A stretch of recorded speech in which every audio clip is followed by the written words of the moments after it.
안녕하세요. 시험중독입니다. 자, 이번 주가 원서 접수 기간이죠. 그래서 그런지 요즘 들어 많은 학생들로부터 약대와 수의대 중 어디로 가야 하는지 조언을 구하는 메일을 많이 받고 있습니다. 그래서 어디로 가야 하오 2탄은 약대와 수의대로 준비해봤습니다. 제가 비록 약사도 수의사도 아니지만 오히려 제3자인 타 의료 직종의 눈에서 보는 관점이라 더 객관적일 수 있으며 업계 선생님들이 불편할 수 있는 상황은 최대한 없게 하기 위해 신뢰할 수 있는 자료를 사용하도록 노력했습니다. 그럼 바로 시작하겠습니다. 먼저 폐입니다. 이 항목에서 다룰 폐는 중앙값 혹은 평균치입니다. 먼저 수의사부터 살펴보겠습니다. 수의사들이 구인구직을 할 때 많이 사용하는 데일리벳의 구인구직란은 수의사 면허를 인증해야만 열람할 수 있기 때문에 제가 이 일을 직접 확인할 수는 없었습니다. 다만 통계학에 능한 어느 수의사 선생님께서 각종 통계에 대해 종종 기고를 해주시는데 데일리벳의 2021년 6월 한 달 동안 올라온 공고를 토대로 하여 통계적으로 분석한 글이 있습니다. 이 분석은 우리가 흔히 떠올리는 수의사인 소동물 동물병원 선생님들의 폐의를 말하며 대동물이나 비임상 수의사는 제외되었습니다. 이 분석에 의하면 수의사 월급이하의 중앙값은 세전으로 1년차 300만원, 2년차 375만원, 3년차 450만원이었으며 내과 석사의 경우 667만원이었습니다. 아무래도 연차가 높아질수록 개인 능력차가 크게 나타나다 보니 3년차 이상이나 전공 파트 석사의 경우 하방과 상방이 크게 벌어지는 것이 보입니다. 지역에 따른 통계도 분석하셨는데 서울보다 경기권이 약 20만원 정도 더 받으며 지방은 표본이 적어 수치에서 제외되었으나 치과와 비슷하게 지방으로 갈수록 더 받는다고 생각하셔도 좋을 것 같습니다. 다음으로 약사입니다. 약사는 데일리팜의 구인구직 공고를 제가 몇 개 가져와 봤습니다. 첫째는 서울시 강남에 있는 약국입니다. 주 5.2일 근무이며 페이는 세전 510입니다. 둘째는 인천에 있는 약국이고 주 5.5일 근무이며 페이는 세후로 500입니다. 마지막으로 울산에 있는 약국입니다. 주 6일 근무이며 페이는 세후로 650입니다. 참고로 연봉 1억이 세후 650가량 됩니다. 이 자료를 토대로 보았을 때 학교를 졸업하고 약 1년 차에서 3년 차에는 약사가 우위에 있으며 3년 차에서 5년 차에는 비슷하다고 할 수 있겠습니다. 다음으로 페이 하방입니다. 약사와 수의사의 하방을 가장 잘 말해줄 수 있는 것은 공무원의 경쟁률입니다. 그중 가장 정확한 지표는 서울시 7급의 경쟁률입니다. 어차피 지방직 7급은 약무직이나 수의직 둘 다 미달이니까요. 그럼 바로 2021년 하반기 서울시 7급 공채의 경쟁률을 보겠습니다. 여러분도 아시다시피 약무에는 약사 면허가, 수의에는 수의사 면허가 있어야 지원 가능합니다. 2018년까지는 약무직에 한약사 면허도 허용되었기 때문에 가장 유의미하다고 볼 수 있는 올해 하반기 자료에 근거하겠습니다. 수의직에는 5명 모집에 27명이 지원하여 실제 22명이 필기시험을 치렀고 실질 경쟁률은 4.2대 1입니다. 약무직에는 31명 모집에 52명이 지원하여 실제 28명이 필기시험을 치렀고 실질 경쟁률은 0.9대 1로 미달입니다. 시험 중독은 이 지표가 약사와 수의사의 하방을 나타낼 수 있는 상당히 유의미한 자료라고 생각합니다. 약무직이 31명이고 수의직이 5명으로 약 6.2배가량 TO가 많은 점도 물론 있지만 수의대의 정원이 500명이고 약대의 정원이 1700명으로 약 3.4배가량 많은 것을 고려해도 약사에 비해 수의사가 지나치게 서울시 7급에 몰리는 현상이죠. 자세한 속사정은 모르겠지만 여러가지 워라밸이나 공무원 연금 등을 고려했을 때 어느 정도 나쁘지 않다는 판단이 있었다고 생각됩니다. 그리고 약사는 공무원에 준하는 하방인 대학병원 정규직이라는 선택지도 있기 때문에 어느 정도 분산되는 효과도 있다고 생각되고요. 다음은 얼마 전에 올라온 인제대 일산 백병원 정규직 약사 채용 공고입니다. 정규직이기 때문에 특별한 일이 없는 이상 잘리지 않는 준공무원이라 여성 약사분들에게 인기가 좋습니다. 연봉은 세전 5,500이지만 호봉이 착착 쌓이기 때문에 나쁘다고 할 수는 없습니다. 그리고 무엇보다 복리후생이 굉장히 좋죠. 인제대 일산 백병원의 복리후생표입니다.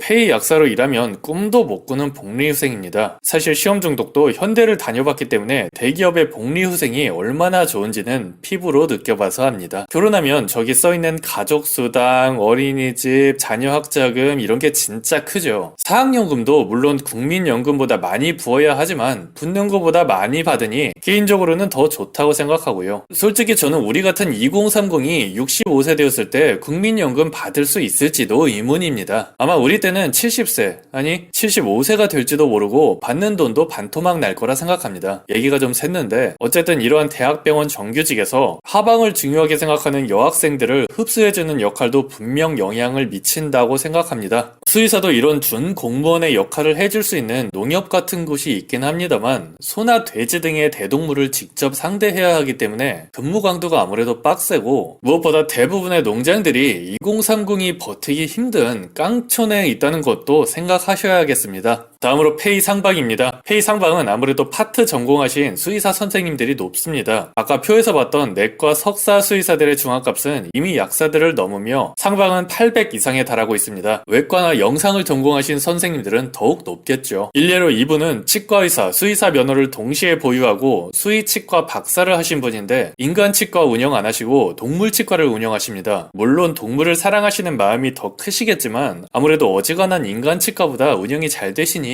계속 하실 거라 생각되고요. 즉 세부 전공을 하셔서 스페셜리스트가 되어 높은 페이를 받고 싶다면 수의대도 좋은 선택지가 아닐까 생각됩니다. 개원 및 개국은 변수가 많기 때문에 심도 있게 다루지 않겠습니다. 술기와 같은 개인 능력도 중요하지만 외모, 목소리, 언변, 자리 보는 눈, 수저, 유무 등 너무 변수가 많습니다. 다만 정부 통계에 따른 오피셜 자료를 수의사 선생님이 통계적으로 분석한 자료에 의하면 영업이익의 평균값과 중앙값 모두 의치한 약수 순이었습니다. 참고만 하시면 되겠습니다. 다음으로 군대입니다. 약사의 약제병과 카투사에 대해서는 어디로 가야오 1편에서 다뤘으니 참고하시면 되겠고요. 수의대는 공중방역 수의사라는 선택지가 있기 때문에 약대보다 우위에 있다고 생각합니다. 역시 길게 다루지는 않겠습니다. 다음으로 회사 임원을 보겠습니다. 여기서 우리는 제약회사, CRO, 동물의약품 이렇게 세 분야의 회사에 대해 살펴볼 겁니다. 먼저 제약회사입니다. 2021년 상반기 매출 탑4는 유한양행, 녹십자, 종근당, 광동제약이며 각 회사의 약사와 수의사 출신 임원은 다음과 같습니다. 약사 출신은 18명, 수의사 출신은 2명이었고 대부분 석사 및 박사 출신이었습니다. 다음은 CRO 회사입니다. CRO는 Contract Research Organization의 약자로 임상시험 수탁기관이라는 뜻입니다. 국내에서 상장된 CRO 회사는 바이오톡스텍, 캐몬, 노터스 이렇게 3개가 있으며 3개의 회사 창업자는 모두 수의대 출신 박사들입니다. 아무래도 동물 임상을 주로 하는 회사이다 보니 수의사들이 메인이며 임원 중에 약사 출신은 한 명도 발견되지 않았습니다. 그럼 여기서 궁금한 점이 생깁니다. 동물에게 사용되는 의약품 회사의 임원은 약사가 많을까 수의사가 많을까? 동물의약품의 매출 탑은 다음과 같으며 업계 1위는 CTC 바이오입니다. CTC 바이오의 사장은 약사 출신이지만 다른 회사까지 포함된 임원은 수의사 출신이 훨씬 많았습니다. 정확하게 말하면 축산과나 동물자원 출신이 가장 많았고 수의사 출신은 그 뒤를 이었습니다. 그렇다면 바이오 쪽에 여러 산업군에서 수의사 출신이 많고 심지어 제약회사에서도 활동할 수 있는 수의사가 약사보다 좋은가라는 의문이 생길 수 있는데요. 그건 좀 생각해봐야 할 문제입니다. CRO나 동물의약품 같은 시장은 아무래도 수요가 한정적일 수밖에 없고 매출과 영업이익도 제약회사에 비해 턱없이 작습니다. CRO 탑3와 동물의약품 탑7의 10개 회사 매출을 합쳐도 제약회사 넘버 4인 광동제약 매출의 반도 미치지 못합니다. 대부분의 사람들에게 약은 필수제이지만 펫은 사치제이기 때문이죠. 유튜브로 치면 저같이 입시와 같은 마이너한 종목에 유튜버 2만따리, 3만따리들 10명 합쳐봐야 먹방같이 대중적인 종목에 500만 유튜버 1명한테도 안 되는 것과 같죠. 전망에 관해서는 뒤에서 다시 다루겠습니다. 다음으로 워라벨입니다. 약사야 뭐 워라벨 좋은 건 다들 아실 겁니다. 허리가 안 좋으신 분들은 하루 종일 서 있어야 한다는 것이 부담될 수도 있겠지만 수의사 선생님들의 워라벨에 비해서는 확실히 좋다고 생각합니다. 일단 수의사가 비임상이 아닌 임상의 길을 걷고자 마음 먹었다면 어쨌든 피는 봐야 합니다. 눈앞에서 동물의 죽음도 봐야 할 것이고요. 그래도 우리가 흔히 떠올리는 소동물 수의사들의 워라벨은 대동물 수의사들의 워라벨에 비하면 좋은 편입니다. 워라벨을 따질 때 객관적으로 참고할 만한 아주 좋은 수치가 있는데 그것은 EBS 극한직업 방영 횟수입니다. 참고로 극한직업에서 약사는 0회, 소동물 수의사 역시 0회, 대동물 수의사는 무려 4회 방영된 바 있습니다. 시험 중독과 함께 극한직업에 방영된 대동물 수의사 선생님의 하루 일과를 보겠습니다. 51세의 25년 경력 대동물 수의사입니다. 계약된 농장에 어미소가 출산을 못해서 농장주가 발을 동동 구르며 대동물 수의사를 콜한 상황입니다. 대동물 수의사가 농장에 도착했고 소의 항문에 손을 넣기 위해 위생도구를 팔에 장착한 모습입니다. 선생님의 표정이 심상치 않습니다. 정상적으로 분만이 힘든 상황임을 바로 캐치하시고 제왕절개를 준비합니다. 절개 부위에 면도를 하고 계십니다. 면도된 부위를 소독합니다. 절개하고 다리를 찾고 계십니다. 농장주와 함께 힘껏 당기고 계시는 모습입니다. 송아지가 무사히 나왔고 어미소도 건강합니다. 봉합하고 마무리를 합니다. 제가 극단적인 영상을 가져온 게 아니라 뒤에 있는 영상은 수의사 선생님이 옷도 벗고 난리도 아닙니다. 일단 저걸 보고 느낀 게 아무나 할 수 있는 게 아니다라는 생각이 듭니다. 새벽에도 불시에 콜이 와서 분만을 도와주고 하루에 많게는 8건도 뛰신다는데, 그리고 공부도 많이 하셔야겠지만 여학생과 같이 피지컬이 뒷받침되지 않으면 힘들 것 같고요. 더구나 깡촌 생활을 해야 하니 서울을 좋아하는 여학생들 특성상 더더욱 꺼리겠네요. 물론 여러 농장이랑 계약하고 하루에 많이 뛰시면 페이 상방이야 높겠지만 그게 뭐 쉬운 일도 아니고. 여튼 워라밸 면에서는 약대의 압승이라고 보겠습니다. 다음으로 사회적 인식입니다. 사회적 인식은 뭐 둘 다 매우 좋습니다. 인터넷에서야 약개, 개따개 등 입에 담기 험한 말로 까이지만 현실에서는 모두 생명과 직결된 엘리트들입니다. 사회적 인식을 살펴보는 가장 좋은 지표는 은행의 대출 정도입니다. 약사, 수의사 모두 대부분의 은행에서 전문직으로 분류되고 있으며 전문직 대출이 저금리로 따로 나옵니다. 대기업을 다니는 일반 직장인 대출이 1억 정도까지 나오는데 국민은행을 포함한 대부분의 은행에서는 약사, 수의사 모두 2억까지 나옵니다. 참고로 의치하는 3억까지 나오며 전문의 자격 소지시 4억 플러스 알파가 나옵니다. 하나은행이 조금 특이한데 하나은행은 의치한 3억, 약사 2억까지는 똑같은데 수의사는 조금 다른 레벨로 둬서 1.5억으로 제한하고 있습니다. 마지막으로 전망입니다. 여기서부터는 시험 중독의 개인적인 생각이니 비판적으로 수용하시기 바랍니다. 일단 두 직업 모두 전망은 좋다고 생각합니다. 약사의 전망에 대해서는 제 약사의 전망 영상을 참고하시면 되겠고요. 수의사 또한 임상, 비임상 모두 전망은 좋다고 생각합니다. 다만 시험 중독이 치과의사로 일을 해본 경험으로 느낀 점은 대한민국이라는 나라는 건강보험이 상당히 잘 되어 있는 나라이고 이건 미국이나 유럽 살아보신 분들이라면 잘 아실 겁니다. 저는 건강보험의 이유로 안정적인 하방을 중요시하는 학생이라면 약대 진학을 조금 우위에 두고 싶습니다. 의치 한약대와 수의대는 조금 다른 게 의치 한약은 사람을 다룬다는 점이고 수의대는 동물을 다룬다는 점입니다. 물론 생명은 모두 소중하지만 사회적 통념상 동물과 사람 생명의 무게는 조금 다르지요. 사람은 어떻게 해서든 살려야 하지만 동물은 주인의 빈부격차 등 상황에 따라 치료되지 못하는 경우가 있지요. 일례로 저만 해도 그렇습니다. 저는 어렸을 때 학교 앞에서 병아리를 2마리 산 적이 있는데 한 마리가 다음날 비실비실 하더라고요. 저는 엉엉 울면서 엄마에게 동물병원에 가서 치료받게 해달라고 뗐었지만 엄마는 새 거를 사줄 테니 울음을 그치라는 말뿐이었습니다. 결국 다음날 제 삐약이는 세상을 떠났고요. 나머지 한 마리는 제가 더욱 애지중지 돌봐서 결국 닭을 찍었습니다. 대한민국은 현재 계속 인구는 줄고 있지만 1인 가구는 늘어나고 있습니다. 그만큼 반려동물 및 펫 아이템 관련 시장의 규모도 빠르게 커지고 있지만 아직 제약 쪽에 비하면 턱없이 작은 규모라 생각됩니다. 정리하면 둘 다 모두 좋은 선택이지만 공무원 미달, 대학병원, 건강보험의 안정성 등 하방을 중요시하거나 메디컬 건물 1층에 들어갈 정도로의 수저가 있다면 약대도 좋은 선택이고 2, 3년 정도 더 세부 전공을 공부해서 임상수의사로서 몸값을 높이고 싶거나 석박을 해서 동물 임상이나 펫 아이템 관련 창업을 하고 싶은 학생이라면 수의대 또한 좋은 선택이라고 생각합니다. 이상으로 영상 마치겠습니다. 무엇보다 가장 우선시 되어야 할 것은 본인의 취향이며 신념입니다. 제가 나열한 장단점을 잘 파악하셔서 본인의 신념대로 의사결정하시면 되겠습니다. 시청해주셔서 감사합니다. 시간이 된다면 어디로 가야 3탄을 가져오겠습니다. 그럼 안녕.